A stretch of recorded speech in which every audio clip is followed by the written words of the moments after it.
आज का जो पैगाम है, वो 2 हिस्सों में होगा। सबसे पहले कि हम लोग जो है, वो शादी की अहमियत को डिस्कस करेंगे कि शादी की अहमियत क्या है?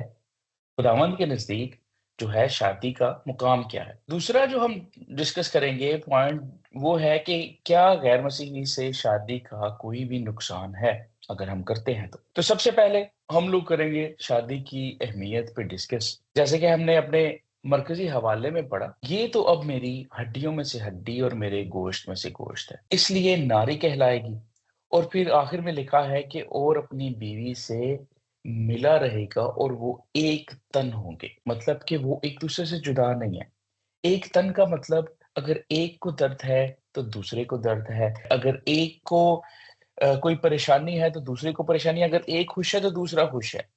अगर हम अपनी वाइफ़ के साथ या अपने हस्बैंड के साथ, अपने पार्टनर के साथ एक घर में रहते हैं, तो हम कभी भी खुश नहीं हो सकते अगर वो परेशान है, या हम कभी भी परेशान नहीं हो सकते अगर वो खुश है। वो अगर आपको प्यार से अगर पूछ लेता है आपका पार्टनर या आपकी जो वाइफ़ है पूछ लेती हैं, तो सारी दुःख-तकलीफ़ें जो हैं वो बड़े अच्छे तरीके से बढ़ जाती हैं। तो खुदावंद ने ये आपके लिए एक ऐसा साथ बनाया है, जो कि आपको ना सिर्फ़ अकेले ना होने का एहसास दिलाता है, बल्कि आपकी दुखों-तकलीफ़ों में और बाकी चीज़ों में शेयरिंग भी करता है। ये बरकत की एक बहुत बड़ी वजह है। खुदावंद ने पैदाइश उसका 1 बाब 28 जो आयत है उसमें कहा, और खुदा ने उनको बरकत दी और कहा कि फलो और बढ़ो और ज़मीन को ममूर और महकूम करो, और समुंदर की मछलियों और हवा के परिंदों और कुल जानवरों पर जो ज़मीन पर चलते हैं, इख्तियार रखो। तो यहाँ पर खुदा ने सिर्फ़ आदम को बरकत नहीं दी, यहाँ पर खुदा ने सिर्फ़ हवा को बरकत नहीं दी, यहाँ पर लिखा है उनको बरकत दी, एक साथ बरकत दी। फलो और बढ़ने का मतलब है, यहाँ पे एक मतलब यही भी है, वैसे तो बहुत ज़्यादा इसके मीनिंग हो सकते हैं। एक मतलब ये भी है कि आप जो है गिनती में ज़्यादा हो जाओ, ठीक है? तो आदम हवा के बगैर गिनती में ज़्यादा नहीं हो सकता, बच्चे पैदा नहीं हो सकते, और हवा के आदम के बगैर नहीं हो सकते। तो ये भी एक बरकत का हिस्सा है। तो ये जो बरकत है, ये दोनों के लिए है, ये एक के लिए नहीं, खुदा ने दोनों को एक साथ बरकत दी। और जब एक साथ नहीं होंगे, तो वैसी बरकत नहीं है, जैसी कि होनी चाहिए। फिर वाज़ में लिखा है कि एक से 2 बेहतर हैं, उनकी मेहनत से उनको बड़ा फ़ायदा होता है।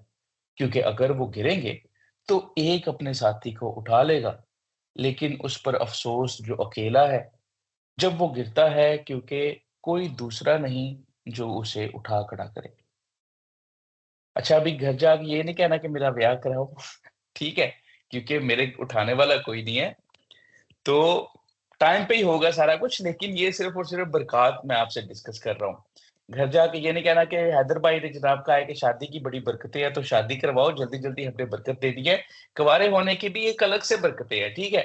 तो थोड़ा-सा जो है सब्र से काम लेना है, जल्दी नहीं करनी है, ठीक है? सब कुछ जो है वो खुदावंद अपने टाइम पे कर देंगे। तो इसके अलावा जो है एक और जगह पे खुदावंद जो है फरमाते हैं, मिसाल उसका 18 बाब, जिसको बीवी मिली उसने तोहफ़ा पाया और उस पर खुदावंद का फ़ज़ल हुआ।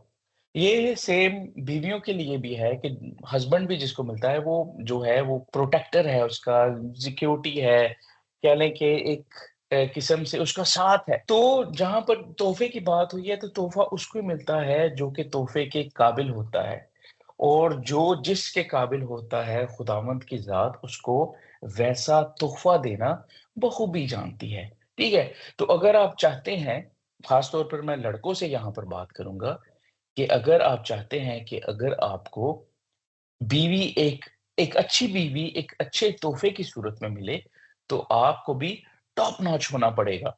आपको भी उस लेवल पर आना पड़ेगा, अपनी स्टडी अच्छी रखनी पड़ेगी, अपनी जो है वो जिसामत का ख़्याल रखना पड़ेगा, अपनी जो है बोलचाल का ख़्याल रखना पड़ेगा, रिस्पेक्ट देनी होगी। इन सारी चीज़ों का जब जब आप ख़्याल रखेंगे, तो आई वुड गारंटी कि आपको खुदावंद की तरफ से जो तोहफ़ा है, वो अच्छा मिलेगा। मैं आपको बाइबल मुक़द्दस में से ऐसे जोड़े बताता हूँ, जिनको खुदा ने ऐसी बरकत दी कि पूरी दुनिया का निज़ाम जो है, वो उनकी वजह से बदला या पूरी दुनिया जो है वो उससे इम्पैक्ट हुई। सबसे पहले आदम और हवा।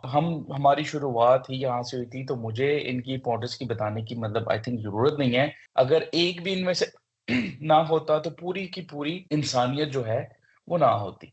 इसके बाद एक कौम आती है, कौम इस्राएल। कौम इस्राएल जो है वो इब्राहिम और सारा से आती है और खुदावंद ने इनको ऐसी बरकत दी कि जितनी मतलब रेत के ज़र्रे और आसमान के सितारे थे, खुदावंद ने कहा कि तुम्हारी औलाद भी इतनी होगी। खुदावंद ने इनको बरकत दी, ये भी जोड़े की सूरत में बरकत थी और ये ऐसी बरकत थी कि इनके ज़रिया से आगे जाकर जो है वो निजात का काम जो है शुरू होता है। बाइबल मुक़द्दस में और भी जो है वो मिसालें हैं, लेकिन मैं भी इन 3 को सेलेक्ट कर रहा हूँ। आगे यूसुफ और मरियम। यूसुफ और मुकद्दसा मरियम जो हैं, जब खुदावंद यीशु मसीह की पैदाइश होने वाली थी, मुकद्दसा मरियम जो हैं वो कुँवारी थीं।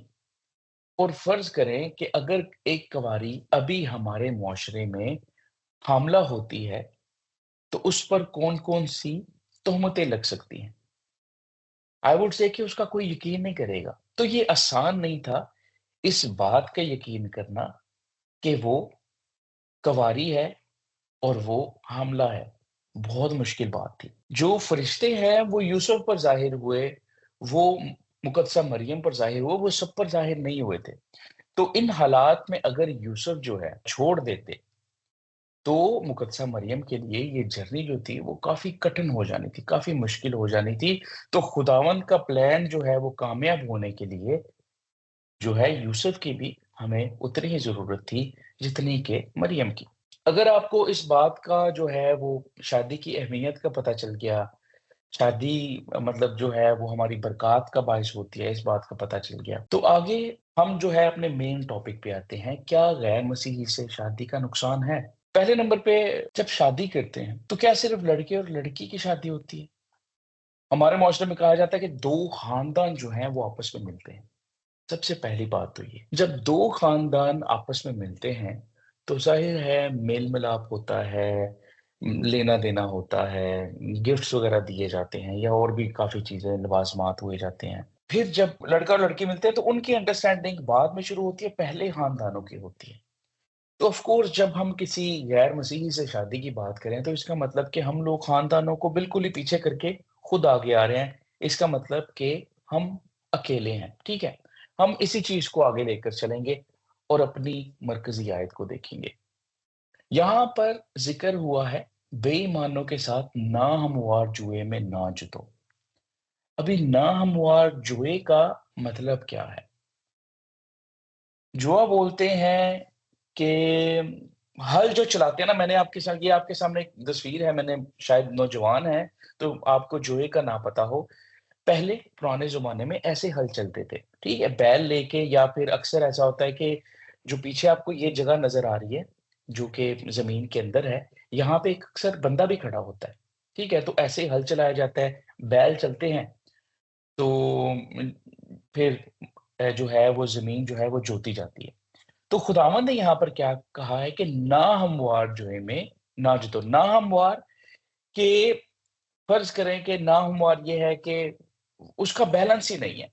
बैलेंस कैसे नहीं होता? जुआ तो सीधा होता है, नाहमवार ऐसे होता है कि मैं एक कमज़ोर सा बैल ले लूँ और एक ताकतवर ले लूँ। तो एक का ही ज़ोर लग रहा है, दूसरे का नहीं लग रहा। लेकिन यहाँ पे कमज़ोर और ताकतवर की बात नहीं हो रही है। यहाँ पर जो है वो टोटली डिफरेंट की बात हो रही है। नाहमवार फ़र्ज़ करें कि मैंने इसकी जगह बैल की जगह जो है शेर को बाँध दिया, फ़र्ज़ कर लें, तो क्या होगा?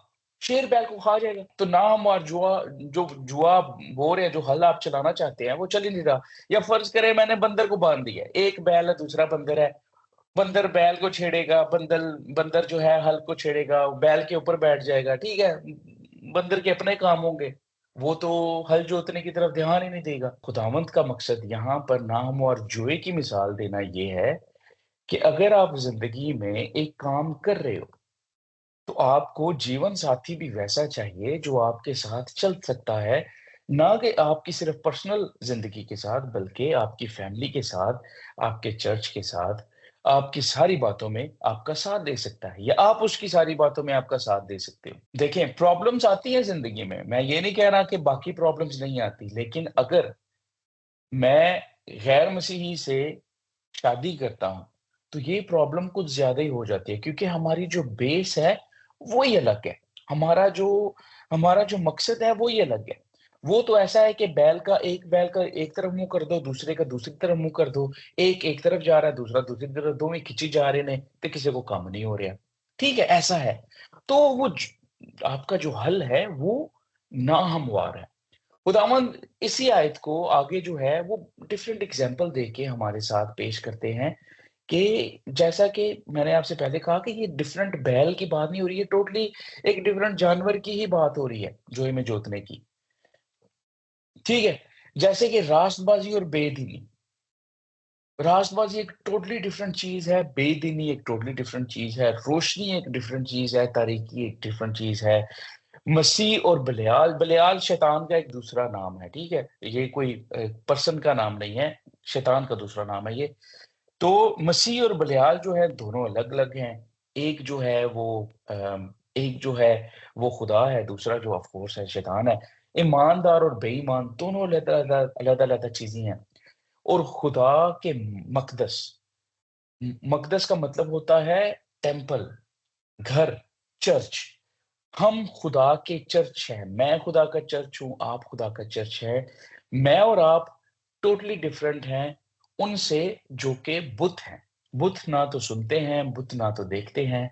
अगर मैं खुदावंद का मज़बा जो है वो मुक़द्दस हूँ और मैं खुदावंद का चर्च हूँ, मैं देखता भी हूँ, मैं बोलता भी हूँ, खुदा मुझसे जारी भी होता है, मैं खुदावंद के कलाम का प्रचार भी करता हूँ और मैं खुदावंद को बखूबी जानता भी हूँ। बाइबल मुक़द्दस क्या कहती है? गैर जो मज़हब में या गैर मसीहत में शादी करने के बारे में, हालाँकि ये जो है वो इस्तिस्ना में लिखा है, इस्राएलियों को भी ये सेम हुक्म मिला था। बाइबल मुक़द्दस कहती है इस्तिस्ना बाब 7। मैं आपको ख़ास तौर पर नौजवानों को ये एनकरेज करूँगा कि इस्तिस्ना की किताब आप ज़रूर पढ़ें। इसमें आपको बहुत सारे लॉज़ मिलेंगे। क्या खाना चाहिए, क्या पीना चाहिए, किसके साथ शादी करनी चाहिए, किसके साथ शादी नहीं करनी चाहिए, हमारा पहनना कैसा होना चाहिए, हमारा ओढ़ना कैसा होना चाहिए, सोना-बिछोना सब लिखा है वहाँ पे बड़ी डिटेल के साथ। बड़ी ही एक अच्छी और ज़बरदस्त किताब है ये। तो उसके 7 बाब में लिखा है कि तू उनसे ब्याह भी ना करना। ये मतलब इस्राएली जो है वो खुदावंद जंग के बाद का बता रहे हैं कि अगर तुम अगर तुम जीत जाते हो, जो कि तुम जीतोगे, तो तुम्हें क्या करना है, तुम उनसे ब्याह भी ना करना और उनके बेटों को अपनी बेटियाँ न और ना उनके बेटों को अपनी बेटियाँ देना और ना अपने बेटे के लिए उनकी बेटियाँ लेना। दोनों तरफ से मना-मनाही है। ना बेटा लेना है, ना बेटी देनी है, क्योंकि वो तेरे बेटों को मेरी पैरवी से बरगिश्ता करेंगे। सिर्फ़ और सिर्फ़ यही बात है, यही रीज़न है। देखिए, अगर मैं एक घर का मालिक हूँ, मुझे पता है कि इस घर में जो है, वो कौन-सी चीज़ कहाँ पे है और कौन-सी चीज़ कहाँ पे होनी चाहिए। तो मैं इस घर के रूल बनाऊँगा कि गंद नहीं डालना, जूते यहाँ पे उतारने हैं, ऐसा करना है, ऐसा करना है। तो ये खुदावंद ने आपके लिए इस दुनिया के रूल बनाए हैं कि अगर आपको कामयाब होना है, कामयाब होने का सबसे बड़ा राज़ यही है कि आप खुदावंद की तरफ अपनी नज़रें लगाए रखें। तो जब आप किसी गैर मसीही में शादी करते हैं, तो क्या होता है? जैसा कि खुदावंद के कलाम में 4थी आयत में लिखा है, क्योंकि वो तेरे बेटों को मेरी पैरवी से किश्ता कर देंगे। वो आप मतलब जब आप किसी दूसरे मज़हब के साथ शादी करते हैं, तो ऑफ़ कोर्स आपके लिए खुदावंद को फ़ॉलो करना जो है, वो बड़ा ही मुश्किल हो जाता है। आप नहीं फ़ॉलो कर सकते। हज़ारों मिसालें आपको मिलती हैं कि चलें इसके बारे में मैं आगे जाके बात करूँगा कि वादे कैसे होते हैं या कस्में कैसे खाई जाती हैं और उनको तोड़ा कैसे जाता है, ठीक है? इसके बारे में आगे जाके हम थोड़ा खुल के बात करेंगे। तो आगे लिखा है कि ताकि वो और मबूदों की इबादत करें, यूँ खुदावंद का गज़ब तुम पर भड़केगा। अच्छा, जब आप पैरवी नहीं करेंगे ना खुदावंद की, तो खुदावंद का गज़ब आप पर भड़केगा और वो क्या करेगा, भड़केगा और वो तुझको हलाक कर देगा। मौत है आगे, और कुछ नहीं है, सीधी-सी बात है। और मौत सिर्फ़ और सिर्फ़ आसान मौत नहीं होगी, आप मरेंगे नहीं, आप अकेले हो जाएँगे। ना आपका खानदान आपके साथ है, ना आपका खुदा आपके साथ है। बिल्कुल अकेले हैं आप। फ़र्ज़ करें कि मैं एक ऐसा बंदा हूँ कि मैंने जो है गैर मसीही मुझे लड़की एक अच्छी लगी और मैंने उससे शादी की, किसी भी मज़हब की हो, ठीक है? अब ज़ाहिर है अगर मेर मुझे बाइबल मुक़द्दस का इतना नहीं इल्म, तो मैं उसको नहीं बता सकूँगा कि हमारे खुदा की तरफ आए और अगर वो नहीं आती, तो मैं उसको फ़ोर्स भी नहीं कर सकता क्योंकि खुदावंद का कलाम ऐसा कहता ही नहीं है। सबसे पहले खुदावंद का कलाम तो शादी का ही नहीं कहता, तो मैं खुदावंद इसका मतलब मैं खुदावंद के कलाम को मानता ही नहीं हूँ। तो पहले नंबर पे तो मैं ख़ानदान से अलग हो गया, दूसरे नंबर से खुदा से भी अलग हो गया क्योंकि मैं भी क्या कर रहा हूँ कि मैं जो है, उसका भी साथ दे रहा हूँ, मबूदों की मतलब उसके मबूदों को इन अ वे मैं मान भी रहा हूँ, ठीक है? क्योंकि अगर मेरी वाइफ़ मानती है, हम एक तन हैं, तो अगर वो मानती है तो फिर मैं भी मानता हूँ, ठीक है? उसकी परेशानी मेरी परेशानी, उसका मबूद मेरा मबूद, सिंपल सी बात है, जो कि हमने पैदाइश की वर्ष में पढ़ा था। आगे 2 कुरिन्थियों में उसके 6 बाब में जो हमने मरकज़ी आयत पढ़ी थी, खुदावंद ने कहा है कि हमने नाम और जोई का तो ज़िक्र कर लिया, खुदावंद ने कहा है कि क्योंकि हम ज़िंदा खुदा का मक़दस है, we are the church, we are the temple of God, ठीक है? हम खुदा की कलीसिया हैं, हम उसका चर्च हैं और खुदा ने इस चर्च के साथ मेरे और आपके साथ वादा क्या किया है कि मैं उनमें बसूँगा और उनमें चलूँ फिरूँगा। मतलब कि खुदा मेरे में रहता है। अगर खुदा मेरे में रहता है तो इसका मतलब मैं अकेला नहीं हूँगा और अगर मैं खुदा की पैरवी नहीं कर रहा हूँ, मैं वही बंदा हूँ जिसने दूसरी किसी कौम के साथ शादी की है, तो इसका मतलब अभी खुदा मेरे में नहीं रहता, तो मैं हूँ अभी अकेला। खानदान वाले चले गए, सारे चले गए, और कोई भी नहीं है, मैं बिल्कुल अकेला हूँ, तो फिर होगा क्या? आगे भी 1 तवर 2 तवारीख में जो 7 बाब है, वहाँ पर खुदावंद का कलाम जो हमें कहता है, अगर तुम बरगिश्ता हो जाओ और मेरे आइनों अहकाम को जिनको मैंने तुम्हारे आगे रखा है, तर्क कर दो। ठीक है? बरकिश्ता होना है कि राह से फिर जाना और खुदावंद के आइन जो पीछे हमने ज़िक्र किया था, इस्तशना में आइन क्या है जी? हमने अब किसी और कौम के साथ शादी नहीं करनी है। ठीक है? तर्क कर दो और जाकर गैर मबूदों की इबादत करो और उनको सजदा करो। वही बात आ गई। मैं सेम वही बात दोहरा रहा हूँ ताकि बार-बार जो है रिपीट होती रहे, हमें समझ आती रहे कि क्या हो क्या रहा है। उसका मबूद मेरा मबूद, उसकी दर्द मेरा दर्द, उसकी खुशी मेरी खुशी। तो अगर मैं किसी और के साथ शादी की है, तो इसका मतलब कि मैं उसके मबूद को भी इन अ वे मान रहा हूँ। तो आगे खुदावंद क्या कहते हैं? तो मैं उनको अपने इस मुल्क से जो मैं उनको दिया है, जड़ से उखाड़ डालूँगा। खुदावंद का मुल्क जो है वो एक ज़मीन नहीं है, वो कह लें कि it's a word of peace, ये कहीं पे भी हो सकता है। ये खुदावंद का जलाल है, जब जहाँ पे भी खुदावंद का जलाल ज़ाहिर होता है, वो खुदावंद की जगह है, वैसे तो पूरी दुनिया खुदावंद की है, ठीक है? तो जड़ से उखाड़ दूँगा मतलब कि पीस आपकी ज़िंदगी में नहीं है, सुकून आपकी ज़िंदगी में नहीं है। मतलब आप मतलब इसको अच्छी तरह से जो है वो समझ सकते हैं और इस घर जिसे मैंने अपने नाम के लिए मुकर्रर किया है, अपने सामने से दूर कर दूँगा और उसको सब कौमों में ज़रबुल मिस्ल और अंगुश्त नुमा बना दूँगा। ज़रब आप एक मिसाल बन जाएँगे कि मैंने इस बंदे की तरह नहीं होना क्योंकि उसने ऐसा किया था और उसके साथ ऐसा हुआ था। और अभी भी आप अगर देखें, हमारी जो अक्सर बेटियाँ हैं, बहनें हैं या हमारे भाई हैं, ख़ास तौर पर मैं भाइयों के बारे में पहले ज़िक्र करूँगा कि अगर हमारा कोई लड़का किसी गैर कौम के साथ जाता है, पाकिस्तान में मैं बात कर रहा हूँ, तो सबसे पहले तो ये बहुत ही कम होता है। हम में से कोई हिम्मत नहीं करता। वो इसलिए क्योंकि अगर हम ऐसा करेंगे, तो ना सिर्फ़ जो है वो हमारी जान को खतरा है, बल्कि हमारे ख़ानदान की जान को, हमारे जो है वो चर्च की जान को, हमारे पूरे मोहल्ले की जान को खतरा है। हम जो है सबको जो है एट रिस्क रखते हैं, डेंजर में रखते हैं, क्योंकि आपको पता है कि माहौल कैसा है। तौहीन रिज़ालत लग सकता है, कुछ और चीज़, कुछ झूठे केस बन सकते हैं। तो लड़के जो है, इस चीज़ से ज़्यादा जो है वो बाज़ रहते हैं और ये चीज़ बिल्कुल भी जो है वो एक्सेप्टेबल नहीं है दूसरे मज़ाहिब में, हमारे लिए, कि किसी क्रिश्चियन लड़के के साथ उनकी लड़की की शादी हो। लेकिन यही चीज़ अगर कोई लड़का किसी गैर मज़हब से आके हमारी किसी लड़की के साथ शादी करता है, तो वो नरम मिजाजी है। वो उसको इस्लाम भी कबूल करवाते हैं, वो उसको जो है वो चीज़ें जो है वो मनवाते भी हैं कि ये भी है, ये भी है, ये भी है और जबरो-सितम भी होता है, सारी चीज़ें होती हैं।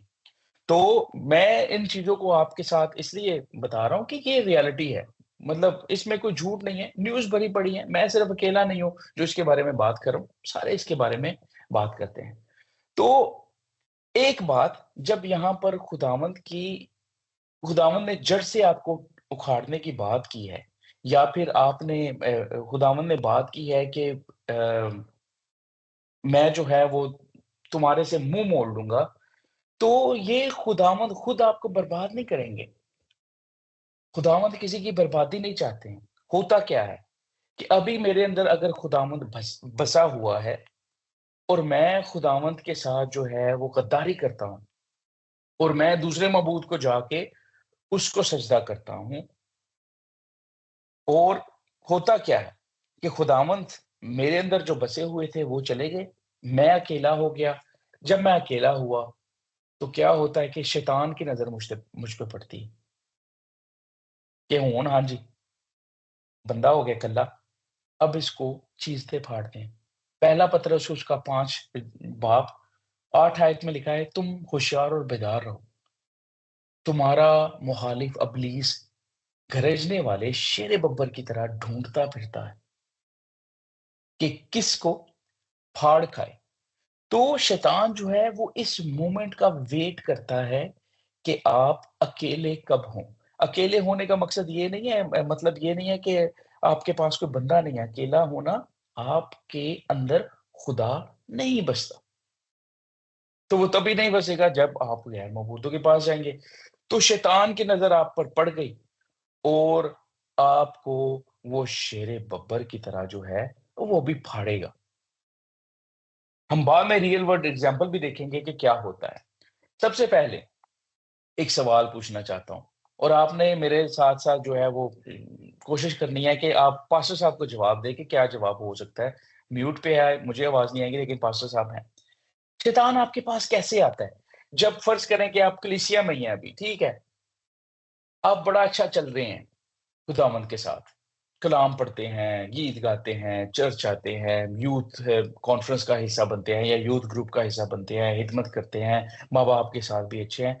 तो शैतान आपके पास कैसे आएगा?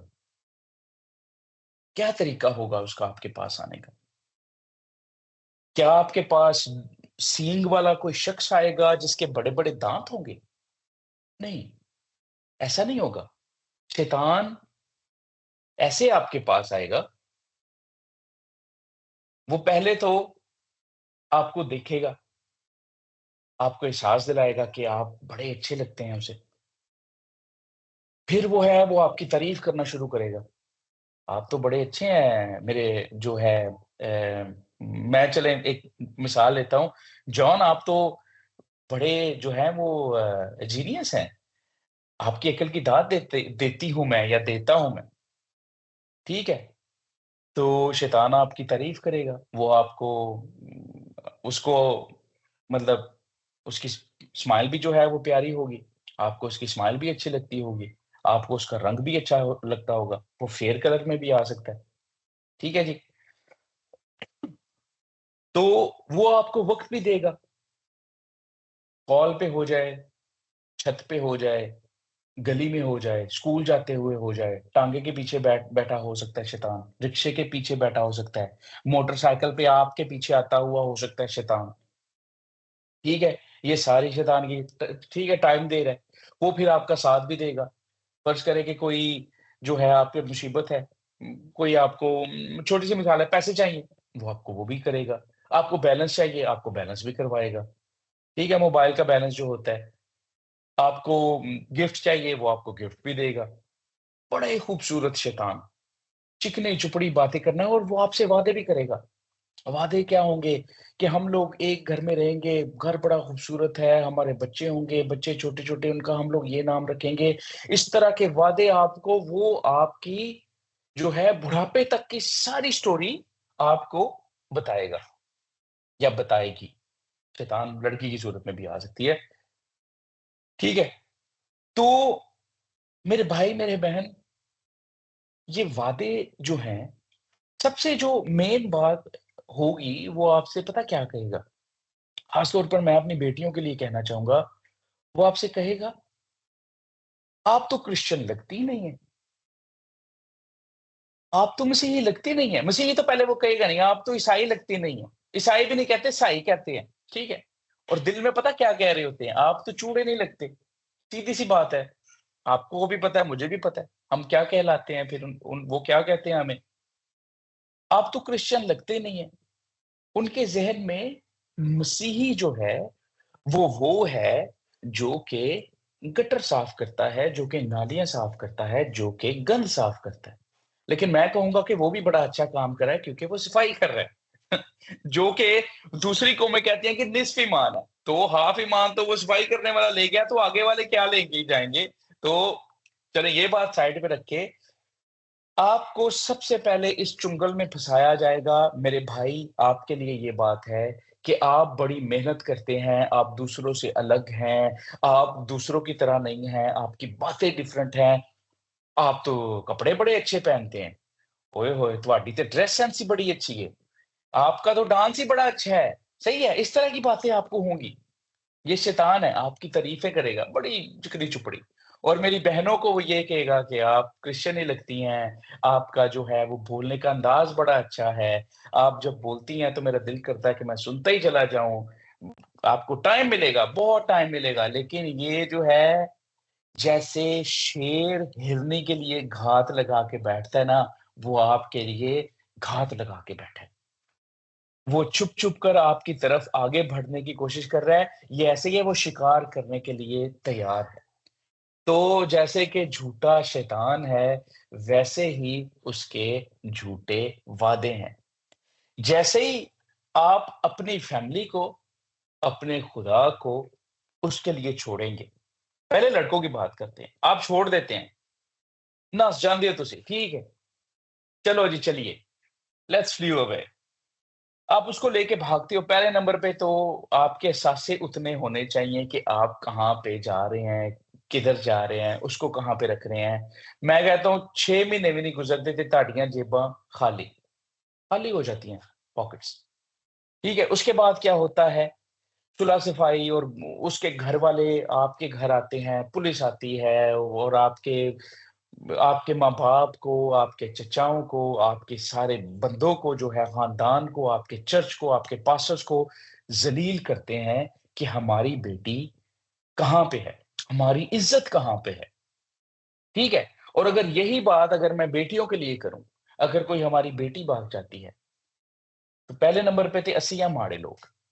सीधी-सी बात है, हम लोग बड़े ही जो हैं वो ज़ाहिर है, जो हमारी जो है वो गिनती भी कम है।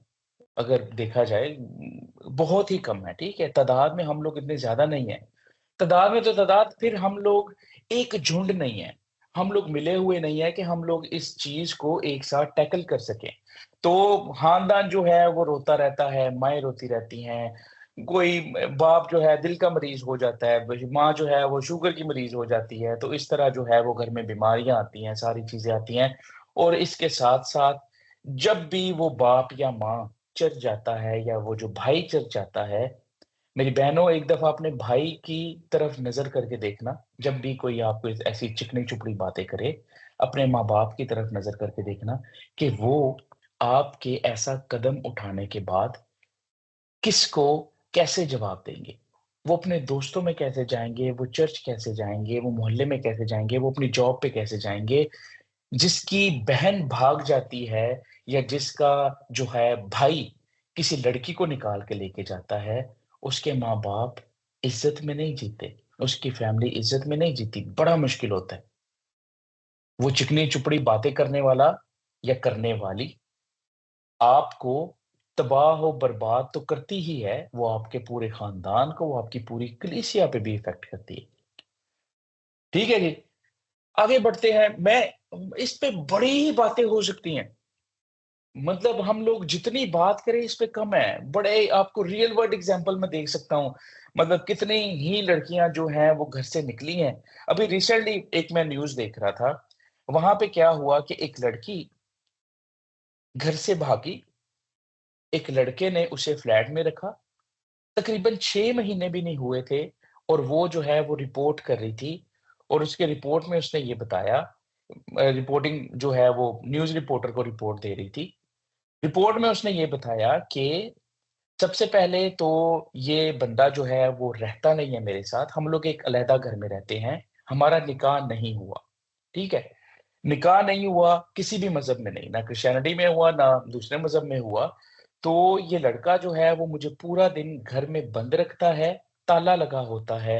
जब भी ये घर आता है, तो ज़बरदस्ती मेरे साथ जो है वो ज़िना करता है।